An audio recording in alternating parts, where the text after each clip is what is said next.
is Saqib Iran. I'm the crude oil specialist here at JNF Capital.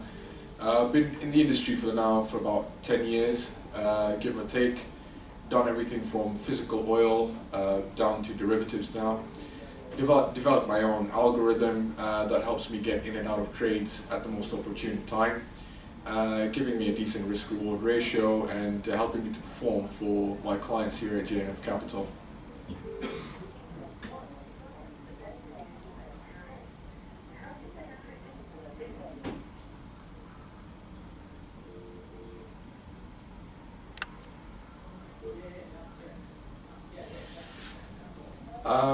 How have I traded oil in the last 6-7 months? That's an interesting question. It's been exceptionally exciting, as you may know.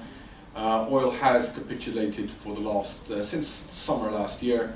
I had been short since 105 spot 29 on the WTI US crude oil contracts, trading mostly the future contract. Now, why did I go short? It's very simple, really. Back in the summer of last year, we had a massive spike in crude oil on the back of the disturbance that came out of the Middle Eastern region when ISIS was running amok up in Iraq. The market, as you know, is a self-discounting mechanism.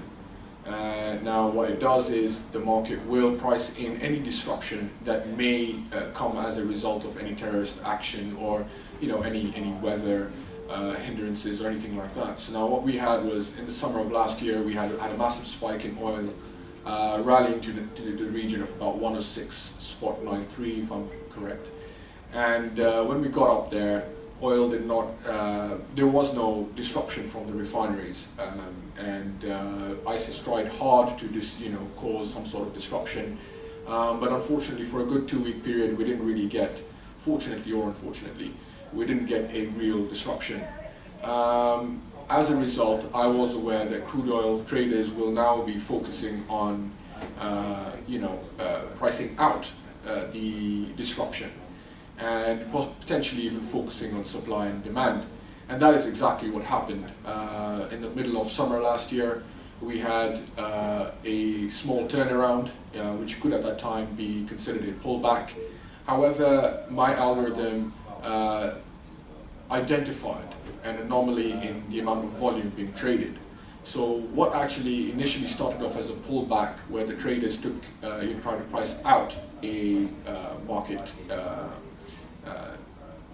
basically a market hike in prices, it slowly and eventually turned into capitulation in oil prices.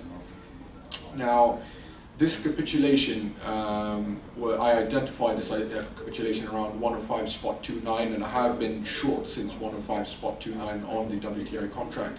Market today, as I speak to you, is trading in the region of about $50.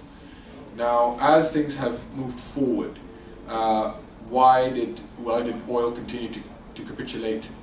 There's several reasons behind it, but the major reason behind it is the massive oversupply that we have coming out of not only the OPEC members, but also the non-OPEC members. We have Saudi Arabia, for instance, massively overproducing.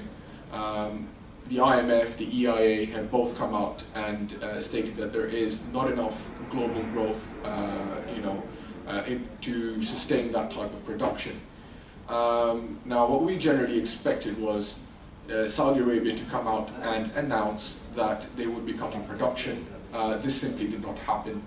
The Saudis held back from cutting production. Not only that, but they were covering production at the time, going back towards the late last summer. Libya was not producing at maximum tilt. Libya produces in the region of 1.5 million barrels. Saudi had actually raised their production to cover Libya's production. Now, when Libya did come online, which was sooner than expected, oil prices obviously started to come off quite rapidly and started gaining momentum, primarily because the Saudis didn't cut production, despite the fact that they had actually filled that deficit. Now, to add to the whirlwind that oil was in last summer, which has continued, there's been massive strength in the dollar. The US dollar has been exceptionally strong. That's on the back of the fact that the Fed, Ms. Janet Yellen, has decided to, systematically reduce quantitative easing. This, of course, is very positive for our currency. The dollar started to rally. Now, how does the dollar affect oil? Well, the dollar is generally inversely correlated to crude oil, as similar to other commodities as well. So as the dollar strengthened, that added to the already very weak crude oil.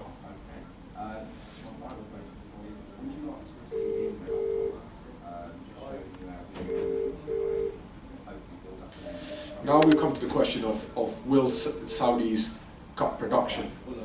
So the answer to that is no, not anytime soon anyway.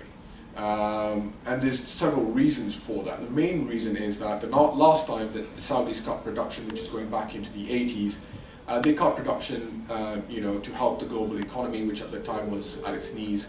And unfortunately, they lost a lot of market share as they did this. This time around, they basically decided they will not sacrifice their position, in the global oil markets.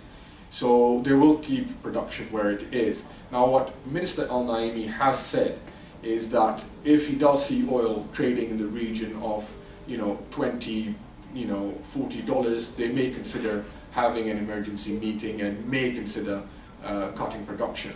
So why is that? Why at, in the region of $20 and $40? It all comes down to break-even prices. Okay, and if I take you through give you a bit of an insight into the costs of producing oil and what it means to individual countries.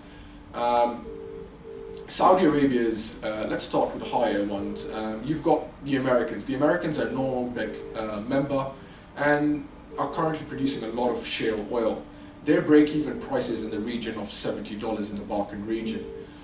You've got the Russians whose break-even price is even higher, in an $80 to $100 level, and you've got the Iranians in $100+ break-even price.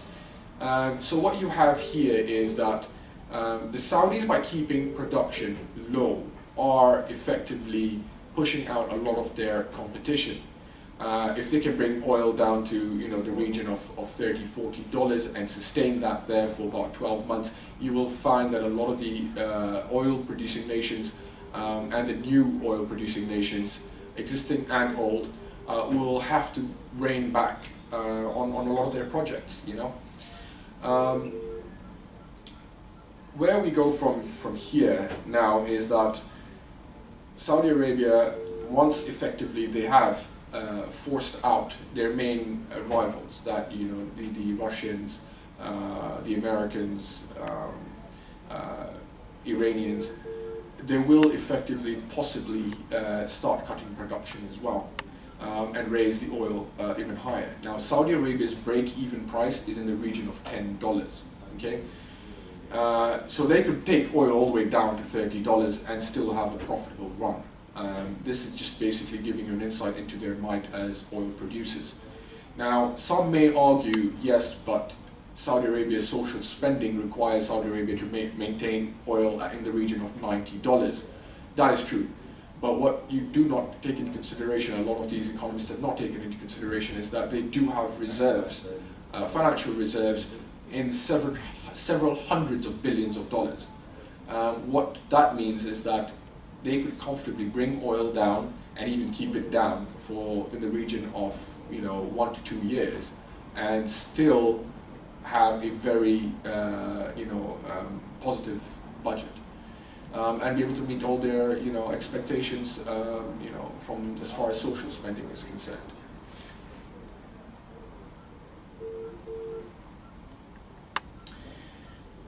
Going forward, where do I see oil? Well, I've been short oil since 105.29. As we speak here today, the market is down in the region of $50. What is more important is if you understand how I actually select where I'm going to be trading. What I do is, what my algorithm is designed to do, is identify the appropriate amount of appropriate amount of volume being traded around certain regions and certain price regions, and then it generates a signal of that. As far as that is concerned, we have had a short signal since 105.29, and there has not been a buy signal to date. So despite what's happening fundamentally, I always let the price and the volume in the market dictate what I will be doing. So as far as my view is concerned right now, I stay short. My target this week at 49.90, 49.90 was met.